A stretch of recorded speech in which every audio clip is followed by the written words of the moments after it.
Hello friends. आज इस समय की जो स्किल है, जिस समय हाईटेक समय में हम जिसमें रह रहे हैं, उसकी स्किल क्या है?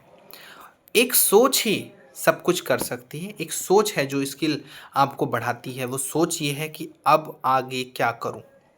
ये थॉट अपने आप से अगर आप पूछ रहे हैं दिन में कई बार, मान लीजिए कोई कंप्यूटर का कोर्स आपने कर लिया, स्किल आ गई, अब क्या करूं?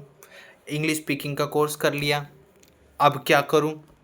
तो ये जो अब क्या करूं अगर आपके अंदर है, और क्या करूं अपने करियर को आगे बढ़ाने में, और क्या करूं, अगर ये सोचते ही रहेंगे तो बेस्ट हो जाएगा। आपका करियर कितना आगे हो जाएगा, क्योंकि प्रोग्रेसिव थॉट आपका है। ये आपका थॉट आपको बहुत आगे ले जा सकता है। तो ऐसा ज़रूर सोचें अपने करियर को आगे बढ़ाने के लिए, अदरवाइज़ पीछे रह जाएंगे। और क्या करूं, ये थॉट बहुत ही क्रांतिकारी थॉट है, बहुत ही रिवोल्यूशनाइज थॉट है। इसको ज़रूर यूज़ करें अपनी लाइफ में और इसका बेनिफिट लें। Thank you.